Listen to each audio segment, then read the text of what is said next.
नमस्कार दोस्तों, मैं जितेंद्र सिंह चारण उत्कर्ष परिवार में आपका हार्दिक स्वागत और अभिनंदन करता हूं। दोस्तों, हम लोग मुख्यमंत्री और मंत्री परिषद टॉपिक पर चर्चा कर रहे थे और जैसा कि मैं पिछले क्लास की बात करूं तो पिछले क्लास में मुख्यमंत्री से संबंधित 2 क्लासें हम पढ़ चुके हैं और सबसे पहली क्लास जिसमें संविधान में मुख्यमंत्री से संबंधित क्या प्रावधान है, मुख्यमंत्री और मंत्री परिषद का जो उल्लेख है वो संविधान के आर्टिकल 163 से 167 तक है। तो भारतीय संविधान के आर्टिकल 163 से 167 तक के जो प्रावधान थे वो तो सारे हमने एक एक करके पढ़ लिए और आशा करता हूं सारी बातें समझ में भी आ गई होगी।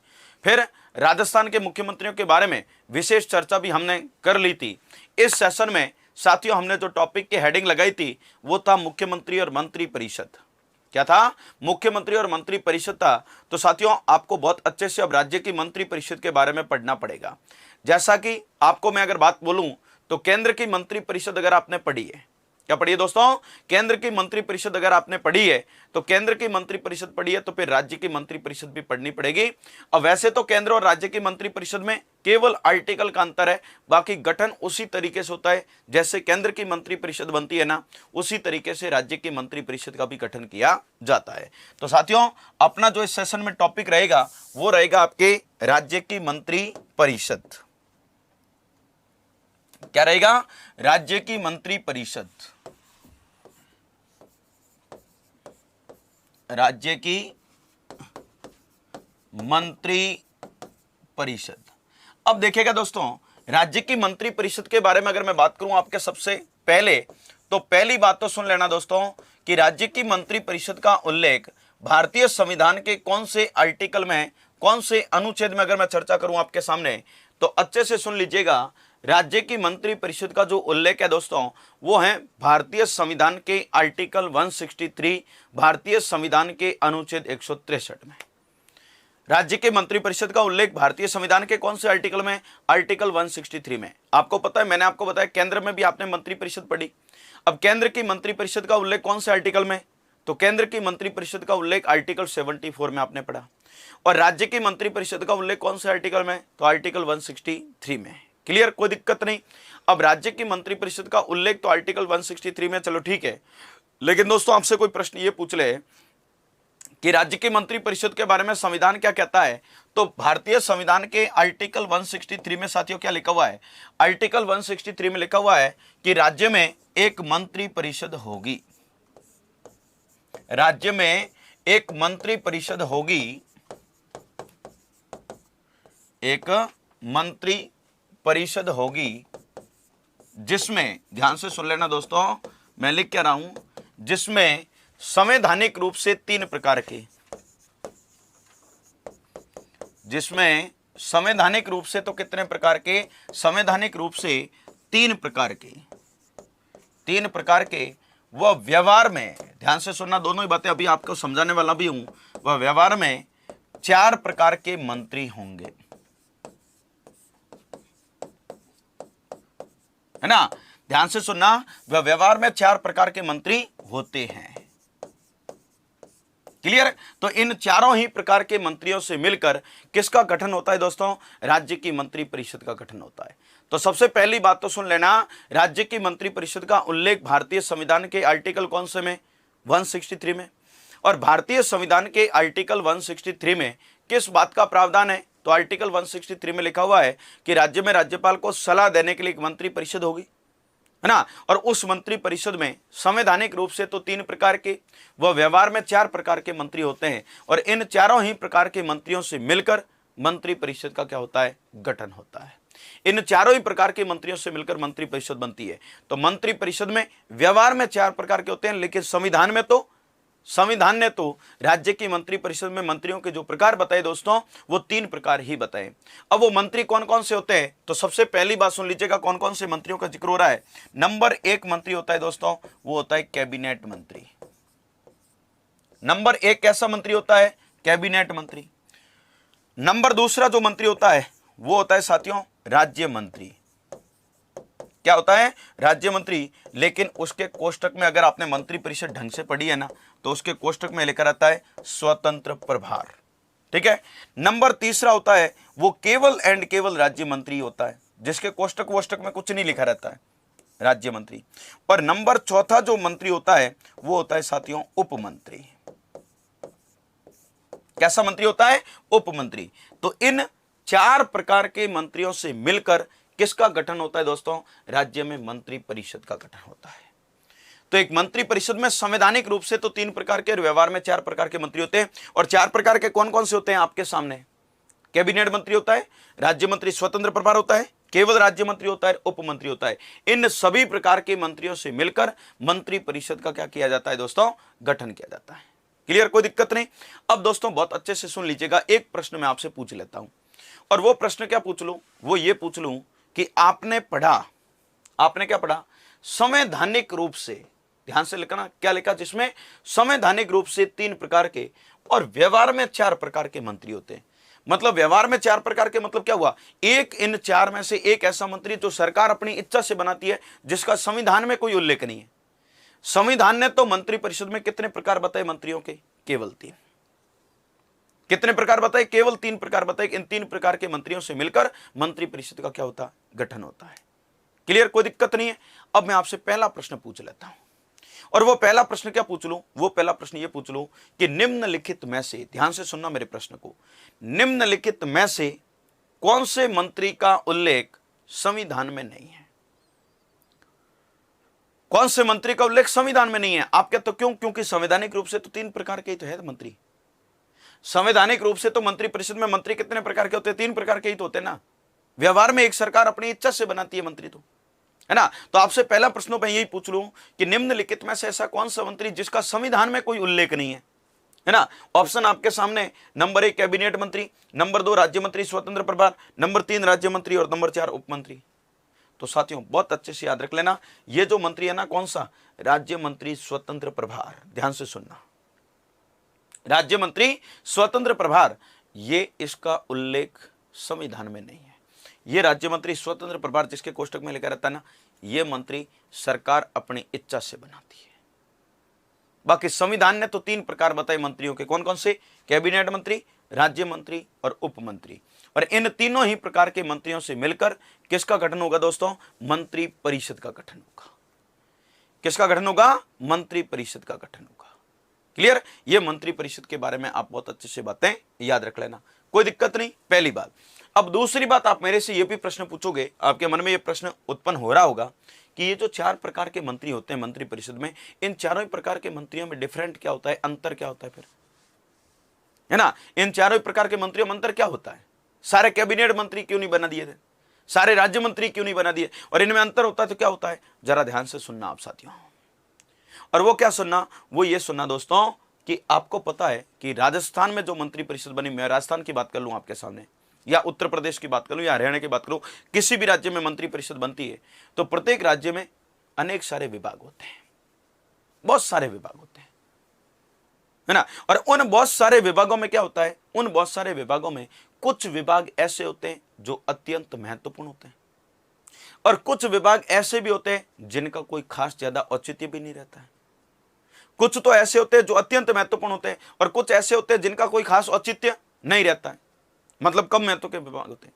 तो कैबिनेट मंत्रियों की अगर मैं बात करूं आपके सामने, तो इनकी विशेषता में 2 बातें याद रख लेना कि कैबिनेट मंत्रियों के पास बहुत अति महत्वपूर्ण विभागों के मुखिया होते हैं। ये इनके पास बहुत अत्यंत क्या होते हैं? महत्वपूर्ण विभाग होते हैं। पहली बात सुन लेना, किसके पास? कैबिनेट मंत्रियों के पास। दूसरा क्या होता है? इनके पास जो महत्वपूर्ण विभाग है, ये अपने विभागों के संबंधित स्वतंत्र निर्णय ले सकते हैं। ये अपने विभागों से संबंधित क्या कर सकते हैं दोस्तों? स्वतंत्र निर्णय ले सकते हैं। मतलब कैबिनेट मंत्री है ना, ये किसी के नियंत्रण में काम नहीं करेगा। कैबिनेट मंत्री के पास जो विभाग होगा उसका वो सर्वे सर्वा होगा। कैबिनेट मंत्री के पास जो विभाग होगा उससे संबंधित वो स्वतंत्र निर्णय ले सकता है। कौन सा मंत्री? कैबिनेट मंत्री। तो कैबिनेट मंत्रियों की खासियत है, नंबर 1 उनके पास अति महत्वपूर्ण विभाग होते हैं, नंबर 2 इनके पास जो विभाग होते हैं उससे संबंधित वो अपना स्वतंत्र निर्णय ले सकते हैं, वो होते हैं कैबिनेट मंत्री। क्लियर? अब राज्य मंत्री जिनके कोष्टक में क्या लिखा रहता है दोस्तों? स्वतंत्र प्रभार लिखा रहता है। इनकी खासियत क्या होती है? इनकी खास विशेषता क्या होती है दोस्तों? तो अच्छे से याद रख लेना, इनकी खास विशेषता होती है कि राज्य मंत्री जिनके कोष्टक में स्वतंत्र प्रभार लिखा रहता है ना, इनकी खास विशेषता ये होती है कि मैंने आपको बताया कि सरकार के पास बहुत सारे विभाग होते हैं जिनमें कुछ ज्यादा महत्वपूर्ण होते हैं, कुछ कम महत्व के होते हैं।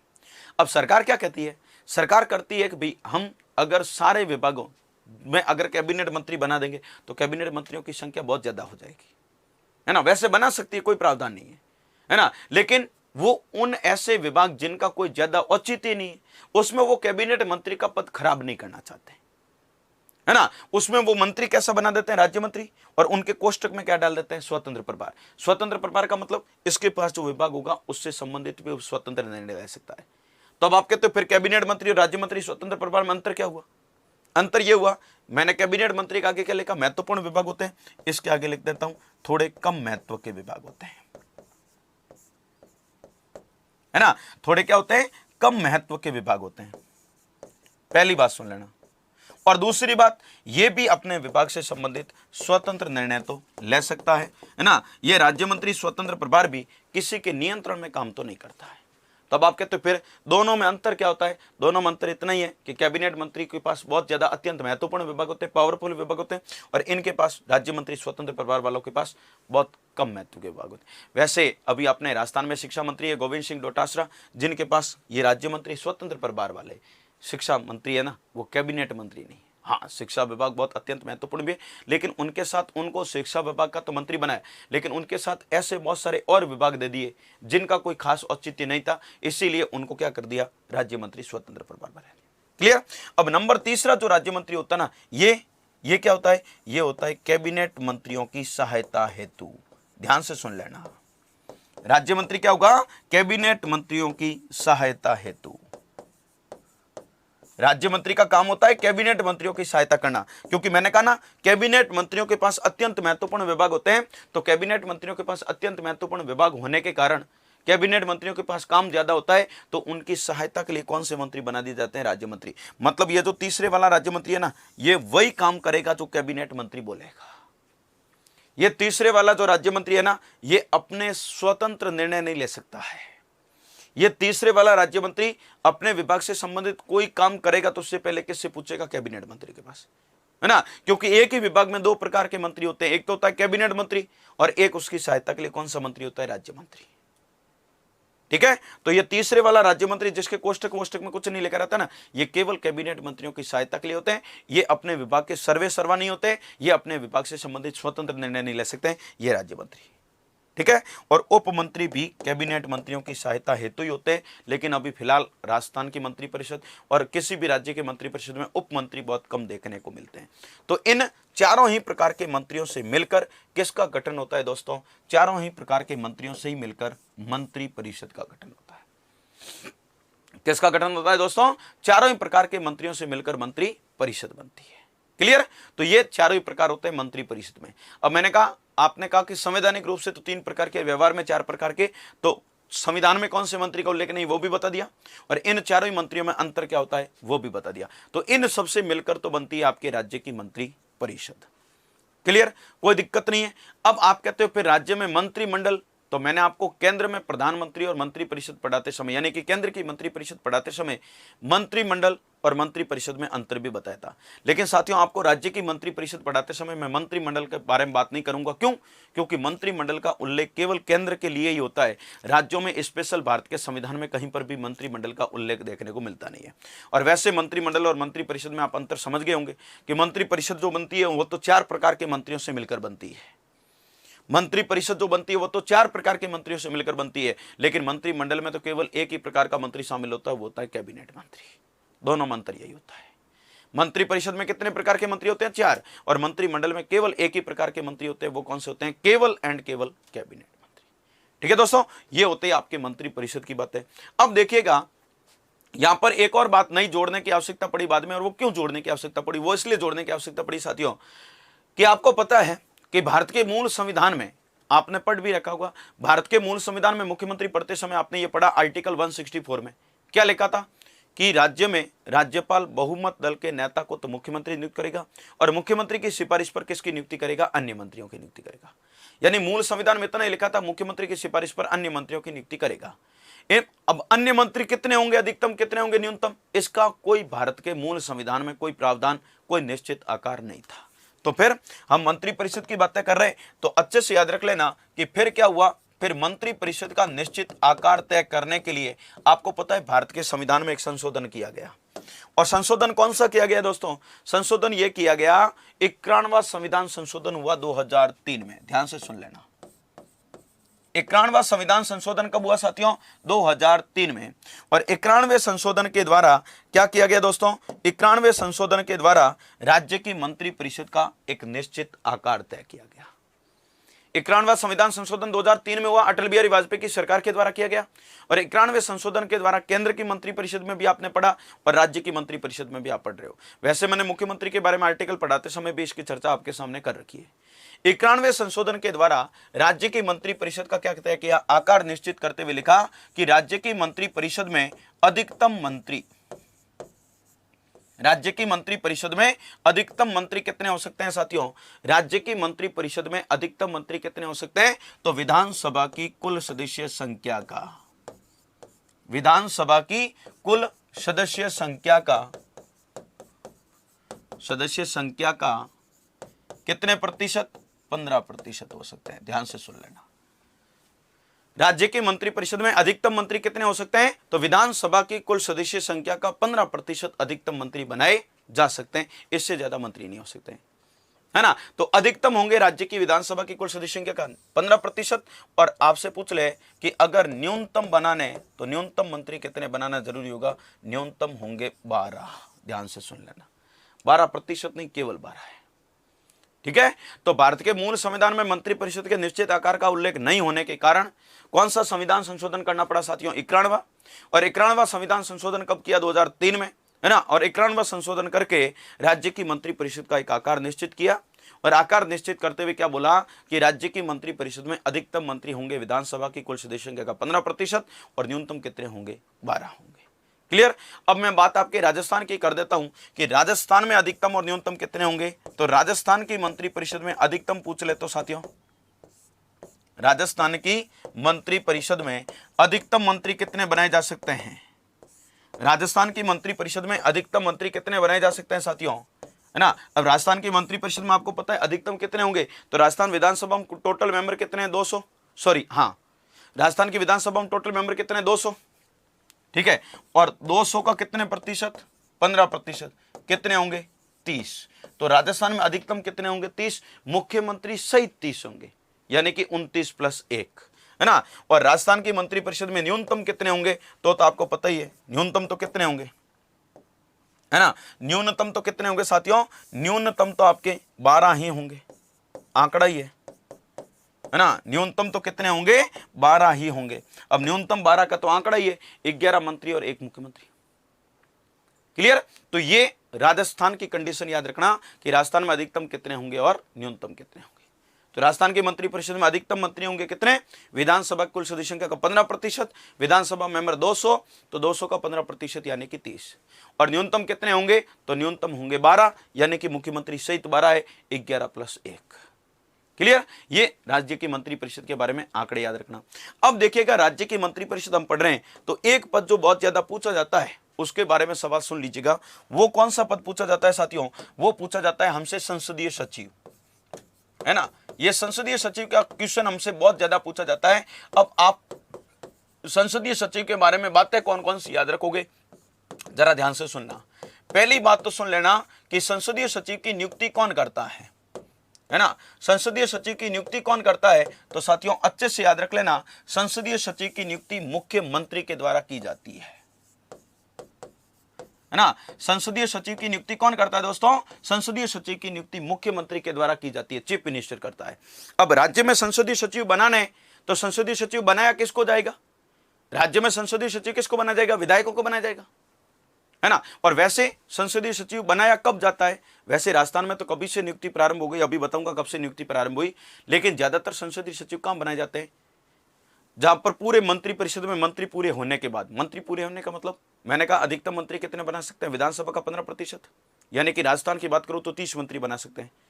क्लियर? अब राजस्थान में 30 मंत्री बनाने के बाद मान लीजिएगा कल के दिन कोई विधायक नाराज होकर मुख्यमंत्री के पास जाता है और कहता है कि मेरे को तो मंत्री बनाओ, नहीं तो मैं तो पार्टी छोड़ूंगा।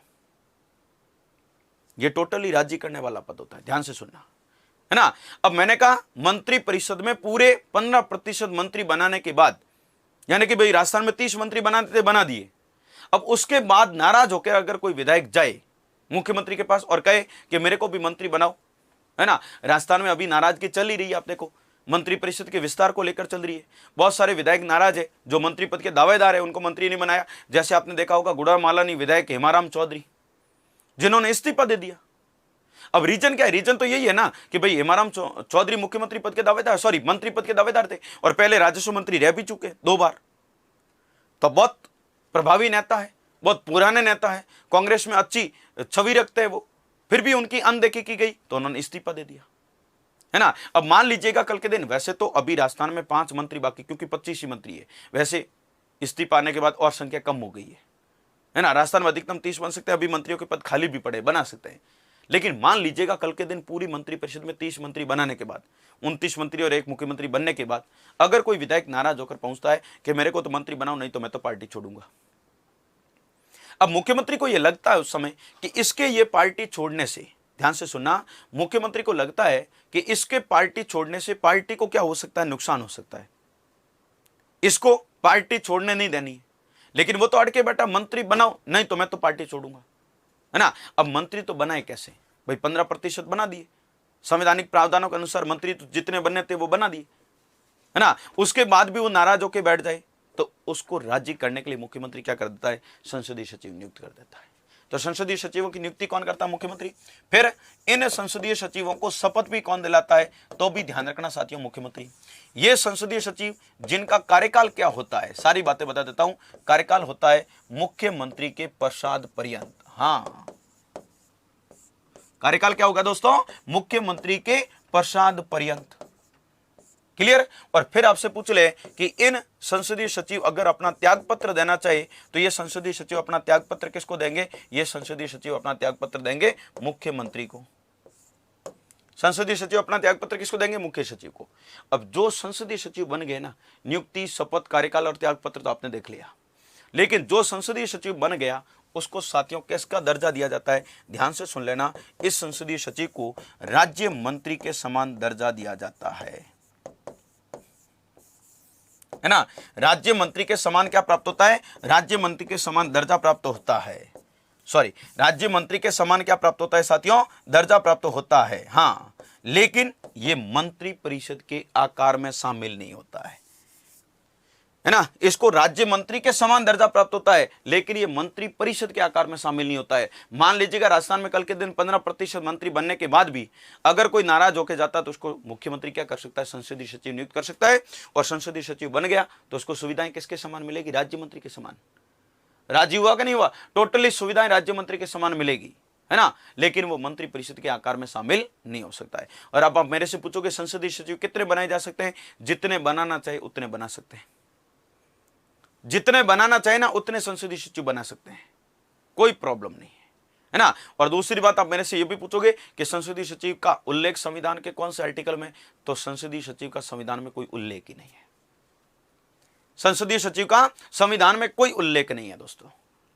ये सारी बातें आप संसदीय सचिव की याद रखना। और अब अच्छे से याद रख लेना, जो राजस्थान के बारे में मैं विशेष बात कर रहा हूं वो ये है कि राजस्थान में संसदीय सचिव की नियुक्ति कब से प्रारंभ हुई? तो साथियों अच्छे से सुन लेना, राजस्थान में संसदीय सचिवों की नियुक्ति राजस्थान में चौथी विधानसभा से। कौन सी विधानसभा से दोस्तों? चौथी, नंबर 4 विधानसभा से। चौथी विधानसभा से संसदीय सचिवों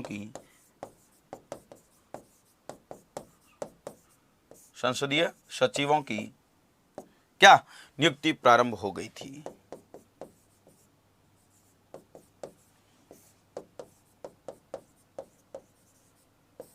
नियुक्ति क्या हो गई? प्रारंभ हो गई। तो राजस्थान में जो संसदीय सचिवों की नियुक्ति प्रारंभ हुई है साथियों, वो चौथी विधानसभा से हो गई। ये सारी बातें कौन से पद की याद रखोगे आप? संसदीय सचिव की। क्लियर? ये संसदीय सचिव की बातें आप याद रखना। और अब एक और सचिव होता है जो मैं पढ़ा देता हूं, राज्यों का प्रशासन आप पढ़ रहे हो, तो वो होता है दोस्तों मुख्य सचिव, चीफ सेक्रेटरी। हाँ, इस पद के बारे में भी कुछ बातें ध्यान रखना आप, क्योंकि आपसे कई बार पूछ लिया जाता है। मुख्य सचिव, ठीक है, चीफ सेक्रेटरी अर्थात मुख्य सचिव। अब मुख्य सचिव के बारे में पहली बात जो पूछी जाती है साथियों, वो क्या पूछी जाती है कि इस मुख्य सचिव की नियुक्ति कौन करता है। तो यह भी याद रख लेना कि इस मुख्य सचिव की नियुक्ति भी मुख्यमंत्री के द्वारा ही की जाती है। मुख्य सचिव की नियुक्ति भी कौन करता है, मुख्य सचिव की नियुक्ति भी मुख्यमंत्री करता है। क्लियर।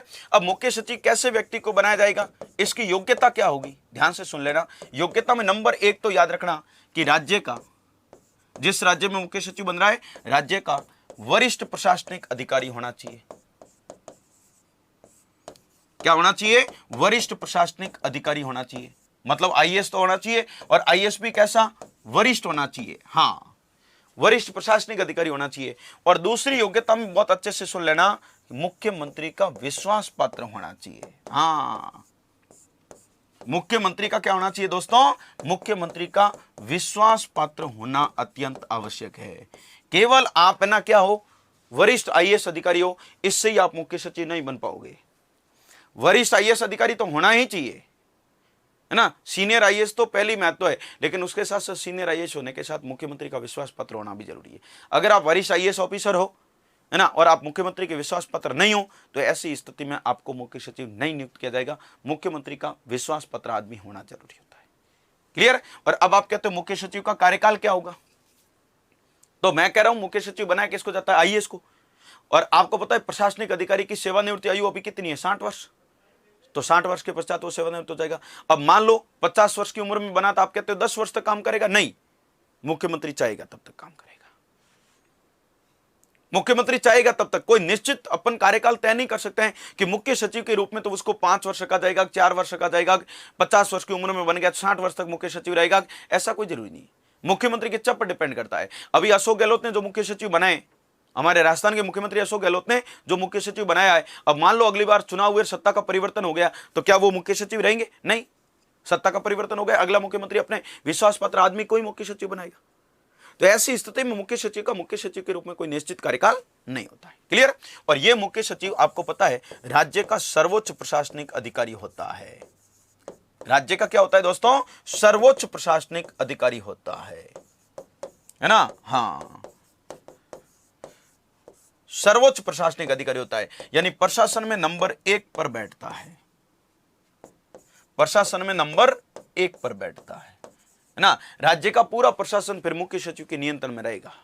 राज्य प्रशासन में नंबर 1 पर रहेगा आपका मुख्य सचिव।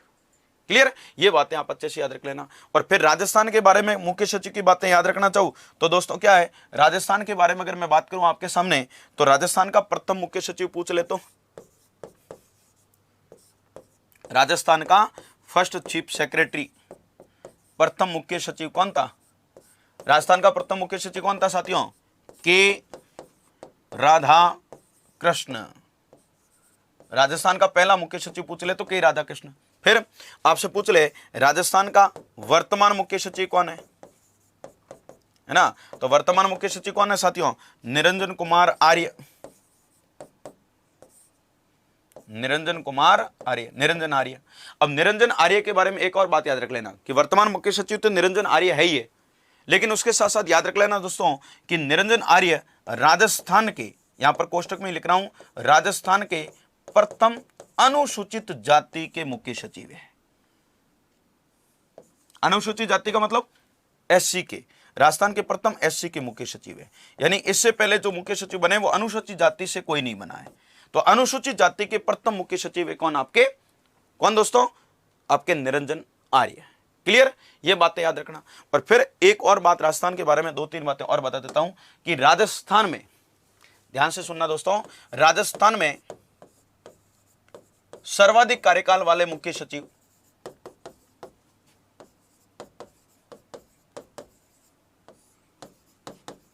राजस्थान में सर्वाधिक कार्यकाल वाले मुख्य सचिव कौन है दोस्तों, सर्वाधिक कार्यकाल वाले मुख्य सचिव कौन है, भगवत सिंह मेहता।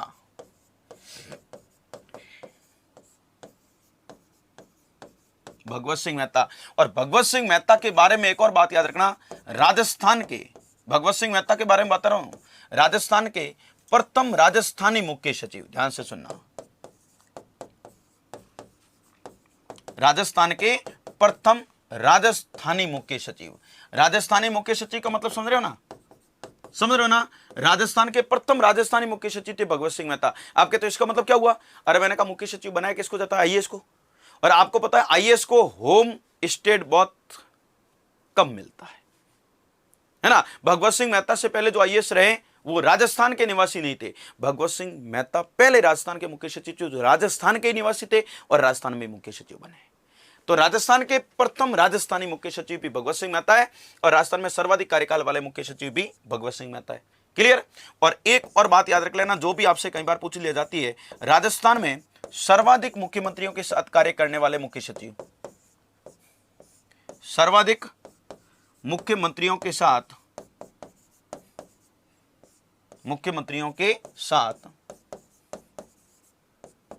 कार्य करने वाले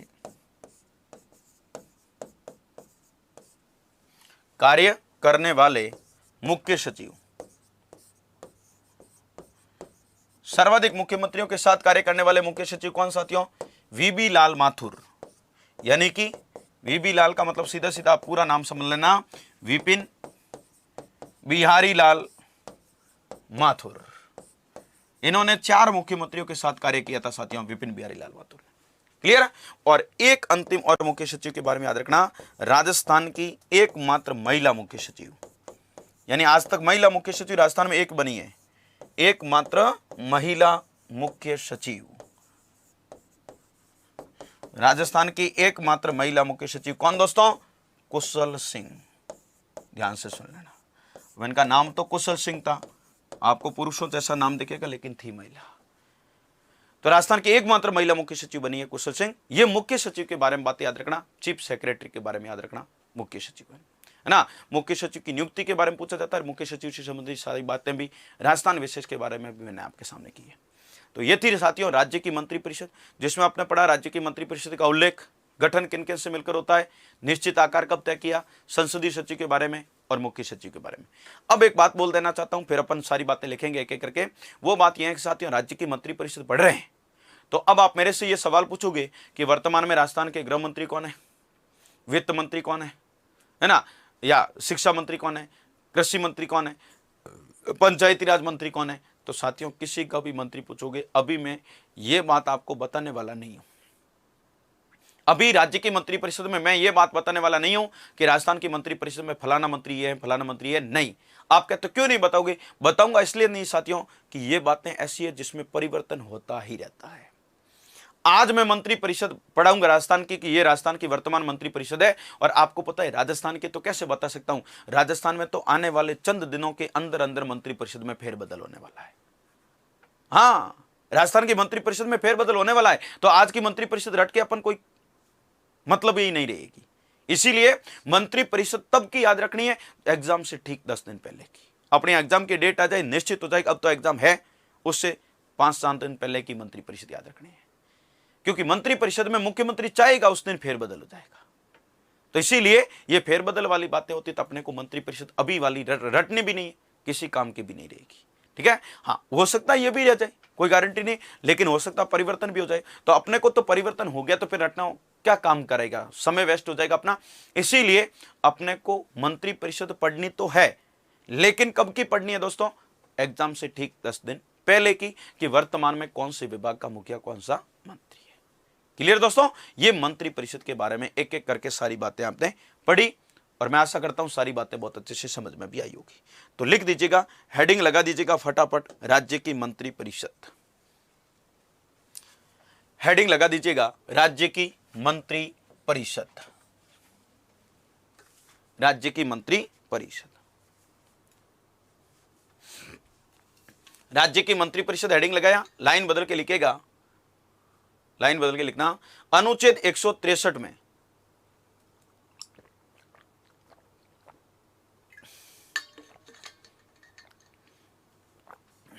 लाइन बदल के लिखना, आर्टिकल 163 में, अनुच्छेद 163 में इस बात का उल्लेख है कि,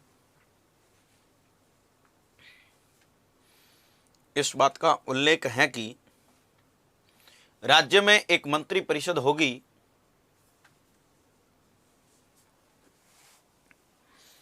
इस बात का उल्लेख है कि राज्य में एक मंत्री परिषद होगी, मंत्री परिषद होगी जिसमें संवैधानिक रूप से तीन प्रकार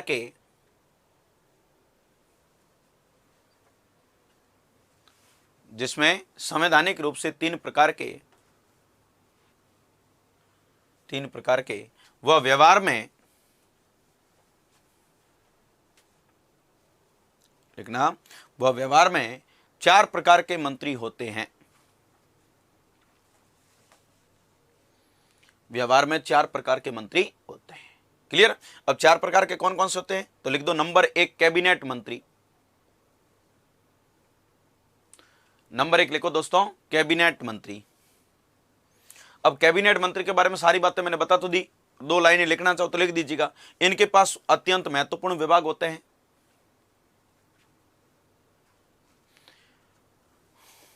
इनके पास अत्यंत महत्वपूर्ण विभाग होते हैं, वह आगे कंटिन्यू करके लिख देना, वह ये अपने विभाग से संबंधित स्वतंत्र निर्णय ले सकते हैं। वह ये अपने विभाग से संबंधित स्वतंत्र निर्णय ले सकते हैं। वो कौन से मंत्री होंगे? कैबिनेट। नंबर दूसरा प्रकार लिखो, राज्य मंत्री, जिनके कोष्टक में लिखना स्वतंत्र प्रभार। राज्य मंत्री स्वतंत्र प्रभार। इनके आगे लिखना, इनके पास थोड़े कम महत्व के विभाग होते हैं। इनके पास थोड़े कम महत्व के विभाग होते हैं। और आगे लिख दो, ये भी अपने विभागों से संबंधित स्वतंत्र निर्णय ले सकते हैं।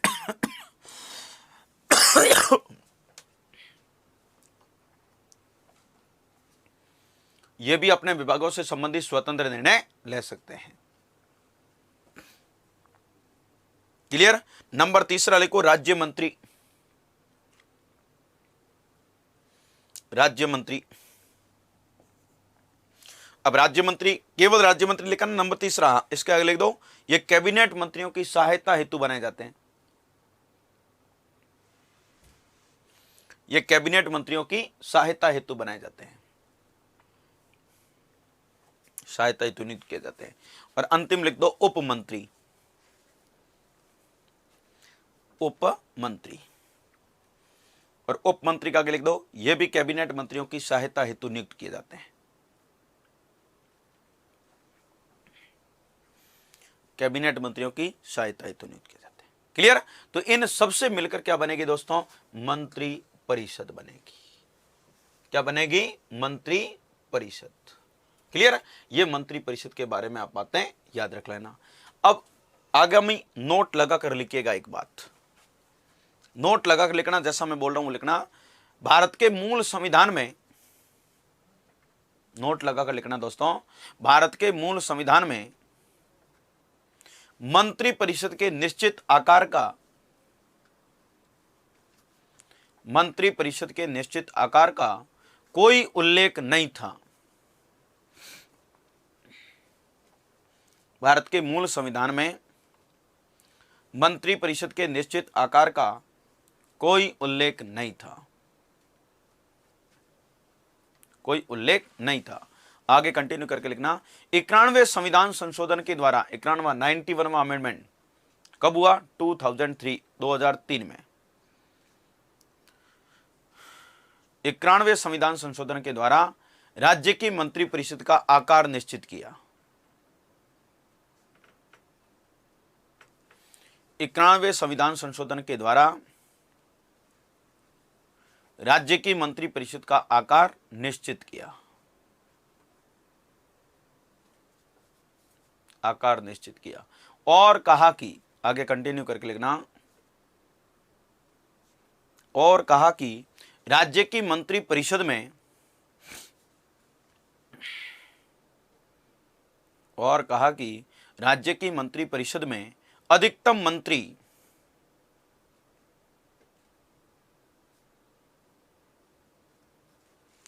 मंत्री विधानसभा की कुल सदस्य संख्या का 15% हो सकते हैं। अधिकतम मंत्री विधानसभा की कुल सदस्य संख्या का 15% हो सकते हैं। वह न्यूनतम 12 होंगे। वह न्यूनतम कितने होंगे? 12। तो 15% और 12 के बीच कितने भी मंत्री बनाए जा सकते हैं, न्यूनतम 12। क्लियर। अब राजस्थान की बात आ जाए तो अधिकतम कितने होंगे? तो लिख दो, राजस्थान की मंत्रिपरिषद में अधिकतम 30, मुख्यमंत्री सहित 30, 29 + 1 है ना, और न्यूनतम 12 है, ये 11 + 1, न्यूनतम 12। क्लियर। ये मंत्रिपरिषद का आकार निश्चित किया। फिर आप एक पद लिखिएगा, संसदीय सचिव,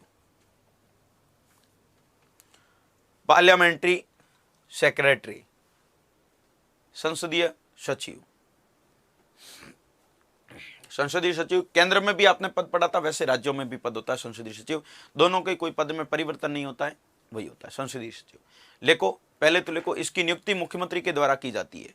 बहुत ज्यादा पूछा जाता है नियुक्ति शपथ वगैरह इसकी, हाँ अच्छे से लिख देना, लिख दो, इसकी नियुक्ति मुख्यमंत्री के द्वारा की जाती है। संसदीय सचिव के बारे में लिखना, नियुक्ति मुख्यमंत्री के द्वारा की जाती है। लिखो, इसको शपथ भी मुख्यमंत्री दिलाता है। संसदीय सचिव के बारे में लिखना, नियुक्ति मुख्यमंत्री, फिर लिखो शपथ भी मुख्यमंत्री दिलाता है। शपथ भी कौन दिलाता है? मुख्यमंत्री। फिर लिखो इसका कार्यकाल, संसदीय सचिव का कार्यकाल लिखना, मुख्यमंत्री के प्रसाद पर्यंत।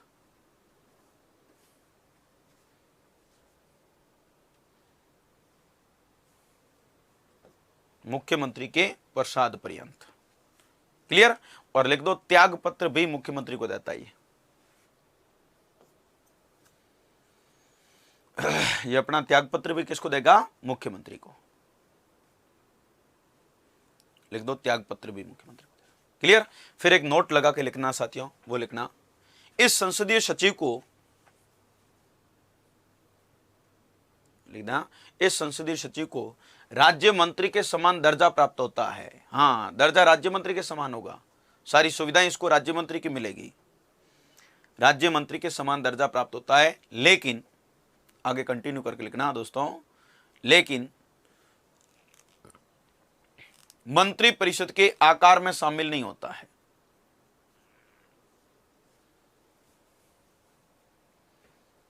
इसको राज्य मंत्री के समान दर्जा प्राप्त होता है, लेकिन मंत्री परिषद के आकार में शामिल नहीं होता है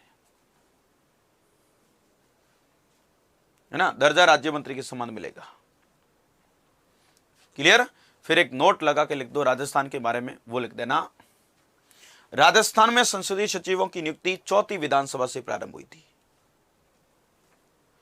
राजस्थान में संसदीय सचिवों की नियुक्ति 4थी विधानसभा से प्रारंभ हुई थी। राजस्थान में नियुक्ति कब से प्रारंभ हुई दोस्तों? तो 4थी विधानसभा से। क्लियर। ये बातें याद रखना। फिर आप एक पद लिखिएगा, मुख्य सचिव, चीफ सेक्रेटरी, मुख्य सचिव। ठीक है। अब मुख्य सचिव के बारे में नंबर 1 बात लिखना, इसकी नियुक्ति मुख्यमंत्री के द्वारा की जाती है।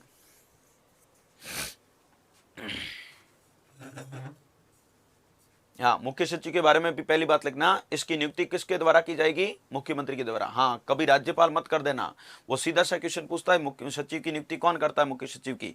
नंबर 1 मुख्यमंत्री, नंबर 2 राज्यपाल, नंबर 3 विधानसभा का अध्यक्ष, नंबर 4 हाईकोर्ट का चीफ जस्टिस। तो ध्यान से सुन लेना, मुख्य सचिव की नियुक्ति मुख्यमंत्री के द्वारा की जाती है। सबसे ज्यादा नियुक्ति का प्रश्न यहां से निकाला जाता है। लिखो, मुख्य सचिव की योग्यता, कैसे व्यक्ति को बनाया जाएगा मुख्य सचिव?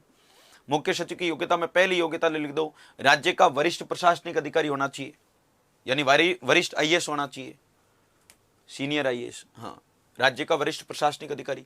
और नंबर दूसरी योग्यता भी खास करके काम करती है, वरिष्ठ प्रशासनिक अधिकारी होना ही इनफ नहीं है, तो क्या होना जरूरी है? तो दूसरी योग्यता लिख दो, मुख्यमंत्री का विश्वास पात्र भी होना जरूरी है। मुख्यमंत्री का विश्वास पात्र होना भी क्या है दोस्तों? जरूरी है। विश्वास पत्र होना चाहिए मुख्यमंत्री का। क्लियर।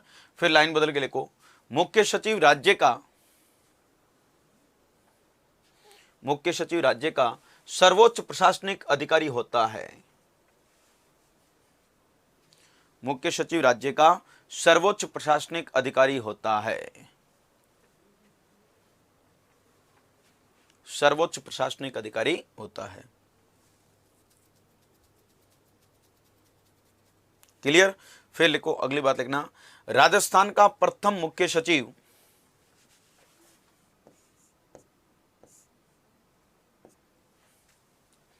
लाइन बदल के लिखना, राजस्थान का प्रथम मुख्य सचिव के राधाकृष्ण। प्रथम मुख्य सचिव लिख दो के राधाकृष्ण, के राधाकृष्ण। और लिखो वर्तमान मुख्य सचिव निरंजन कुमार आर्य।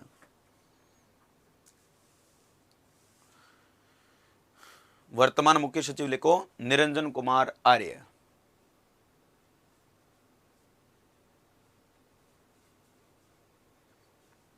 निरंजन कुमार आर्य, ठीक है दोस्तों। अब निरंजन कुमार आर्य के कोष्टक में एक और बात लिख देना, क्योंकि यह भी प्रश्न मैंने कई बार देखा पूछा जा सकता है। हाँ, तो लिख दीजिएगा, राजस्थान के प्रथम अनुसूचित जाति के मुख्य सचिव निरंजन कुमार आर्य। निरंजन कुमार आर्य के कोष्टक में लिख देना, राजस्थान के प्रथम अनुसूचित जाति के मुख्य सचिव है ना। पहली बार राजस्थान में अनुसूचित जाति के मुख्य सचिव बने निरंजन कुमार आर्य। क्लियर? और अब मुख्य सचिव के बारे में कुछ बातें और लिख दीजिएगा, पूछी जा सकती है। वो लिखना, राजस्थान में सर्वाधिक कार्यकाल वाले मुख्य सचिव। राजस्थान में सर्वाधिक कार्यकाल वाले मुख्य सचिव, चीफ सेक्रेटरी, सर्वाधिक कार्यकाल वाले मुख्य सचिव। नंबर 1 लिख दो, भगवत सिंह मेहता।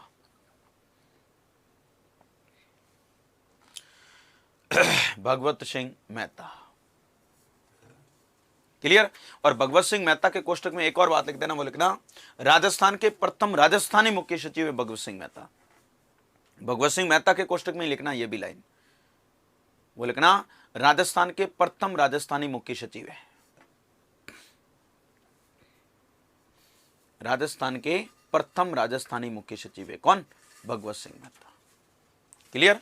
फिर लिखो, अगली बात लिखना, राजस्थान में सर्वाधिक मुख्यमंत्रियों के साथ कार्य करने वाले मुख्य सचिव। राजस्थान में सर्वाधिक मुख्यमंत्रियों के साथ,